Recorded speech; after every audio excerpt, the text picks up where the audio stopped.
నమస్తే, welcome to పూరా local. నేను మీ పద్మావతి. ఈ రోజు మనతో పాటు లలితారెడ్డి గారు, BRS party legal cell educator గారు ఉన్నారు. సో ఆవిడతో మాట్లాడి ఒకసారి కేసుకు సంబంధించిన పూర్వపరాలకు సంబంధించి పూర్తి ఆధారాలు తెలుసుకునే ప్రయత్నం చేద్దాం. మేడం, అసలు ఇప్పుడు కోర్టులో హాజరైన వాళ్ళలో ఒకరు రాకపోవడం వల్ల మనకి మళ్ళీ నెక్స్ట్ మంత్ 25th అయితే కేసు అనేది హియరింగ్ వేశారని అంటున్నారు కదా. సో నార్మల్గా హియరింగ్లో ప్రతి ఒక్కరు కూడా మొదటిసారిగా అటెండ్ అవ్వాలి. మరి వాళ్ళు రాకపోవడం మనకు కారణాలు ఏమయ్యాయి అంటే వాళ్ళకి సమన్స్ సర్వ్ కాలేదు. It is UK based company. వాళ్ళకి ఇంకా సమన్స్ సర్వ్ కాలేదని చెప్పి పబ్లిక్ ప్రాసిక్యూటర్ టైం అడిగారు. అంటే ఎంత టైం కావాలంటే ఒక 1 month టైం కావాలని చెప్పారు. సో అందుకనే accordingly matter has been posted to 25th August. So అసలు అంటే కేటీఆర్ గారు ఈ కేసులోని గవర్నమెంట్ ఆస్తుల్ని ఉపయోగించుకున్నారు ఇల్లీగల్గా అని అంటున్నారు. సో దీనికి సంబంధించి 70 pages ఛార్జ్ షీట్ మేము ఇచ్చాము అని అనేసి వాళ్ళు అన్నారు. సో దీనిపై మీ ఒపీనియన్ ఏంటంటే ఇప్పుడు కోర్టులో దీనికి సంబంధించి ఏం చెప్తున్నారు? ఫస్ట్ అండ్ ఫార్మోస్ట్ థింగ్, ఇది పొలిటికలీ మోటివేటెడ్ కేసు. కావాలని ఒక రాజకీయ దురుద్దేశంతో ఇలాంటి తప్పుడు కేసు ఫైల్ చేసి చట్టబద్ధమైన సంస్థలను అనవసరంగా వాళ్ళ టైం వేస్ట్ చేస్తున్నారు. కోర్టు వారి ప్రెషియస్ టైంని వేస్ట్ చేస్తున్నారు. సో ఎలాంటి అవకతవకలు కూడా ఈ ఈవెంట్లో జరగలేదు. సో ఆ రికార్డ్స్ అన్నీ కూడా గవర్నమెంట్ దగ్గర ఉన్నాయి. Government is only the custodian of all the documents. So ఒక్కసారి ప్రభుత్వం మారగానే ఇంత మంచి చారిత్రాత్మకమైన ఈవెంట్ని ఎంత మంచిగా కేటీఆర్ గారు ప్రపంచ దేశాలతో పోటీపడి మన రాష్ట్రానికి తీసుకొచ్చారు. కొన్ని 100 కోట్ల పెట్టుబడులు వచ్చినాయి. సో ఇవన్నీ మర్చిపోయి కావాలని ఒక పొలిటికల్ రివెంజ్ కోసము రాజకీయ దురుద్దేశంతో ఇట్లాంటి ఫాల్స్ అండ్ కేసు వేశారు. సో ఇది ఏ విధంగా కూడా నిలబడదు. ఇంకా చాలా ఉంది. బికాజ్ యాజ్ పర్ ఇన్వెస్టిగేషన్ వాళ్ళు ఏదైతే ఎంతమందిని ఎగ్జామిన్ చేశారో అవన్నీ రికార్డ్ ప్రకారం ఛార్జ్షీట్ ఫైల్ చేశారు. సో ఆ charge sheet how far it goes, how stand అంటే ఎంతవరకు ఇది నిలుస్తుంది అనేసి ఖచ్చితంగా ఎప్పుడైతే అందరు విట్నెస్లని క్రాస్ ఎగ్జామినేషన్ చేసిన తర్వాత కంప్లీట్ ఫుల్ ఫ్లెడ్జ్డ్ ట్రయల్ అయితేనే న్యాయస్థానం వారు తీర్పు ఇస్తారు. సో మాకు రాజ్యాంగం పైన న్యాయస్థానాల మీద కంప్లీట్ నమ్మకం ఉంది. ఖచ్చితంగా ఇది ఏదైతే ఫాల్స్ కేసు కొట్టివేయబడుతుంది. మేడం, మీరేమో మనకి లాభాలు వచ్చాయి దానివల్ల అని అంటున్నారు. కానీ ఇప్పుడున్న గవర్నమెంట్ మాట్లాడేది ఏంటంటే దీనివల్ల 600 కోట్లు నష్టం వచ్చింది గవర్నమెంట్కి అని అంటున్నారు. సో ఇందులో ఎంతవరకు వాస్తవం? అదంతా తప్పుడు ప్రచారాలు. అలాంటిది ఏమీ జరగలేదు. ఇక్కడ నుంచి ఆ ఈవెంట్ వల్ల కొన్ని 100 కోట్ల పెట్టుబడులు వచ్చినాయి. అవన్నీ part and parcel of the records only. Every one knows about it. Simply వాళ్ళు అలా అనేస్తే సరిపోదు.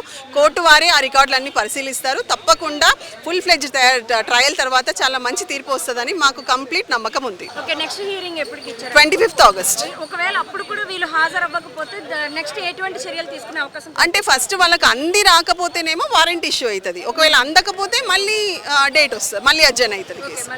2023లో ఫార్ములా ఈ రేస్ అని హైదరాబాద్లో ఫస్ట్ టైం, అంటే ఇండియాలోనే ఫస్ట్ టైం హైదరాబాద్లో కేటీఆర్ గారి ఆధ్వర్యంలో నిర్వహించడం జరిగింది.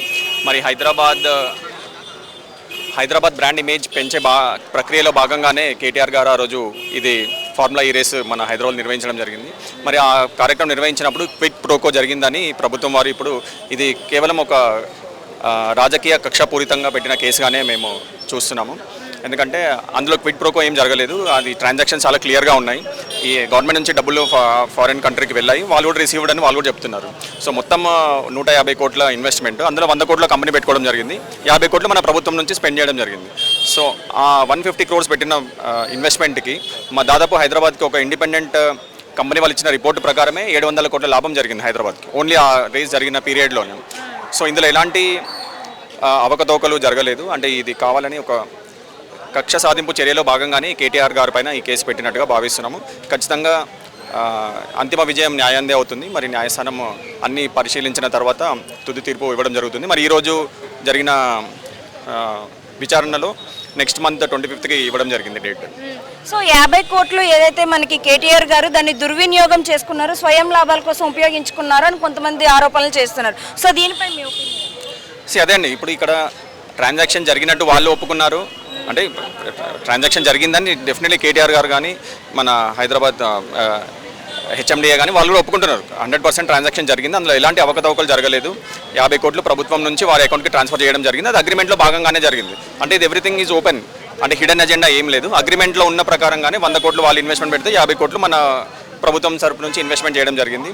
సో ఓవరాల్గా ప్రపంచంలోనే, అంటే భారతదేశంలోనే మొట్టమొదటి ఫార్ములా ఈ రేసు హైదరాబాద్లో జరిపించడం జరిగింది. మరి దానివల్ల ముఖ్యంగా పర్యావరణ పరిరక్షణానికి, ఎలక్ట్రిక్ వెహికల్స్ వినియోగాన్ని పెంచే విధంగా ప్రోత్సహించడానికే ఈ ఫార్ములా ఈ రేస్ని ఇక్కడ పెట్టడం జరిగింది. సో ఇంతకుముందు ఓన్లీ అంటే మెగా సిటీస్లో మాత్రమే ఇలాంటి రేస్ జరగడం జరిగింది.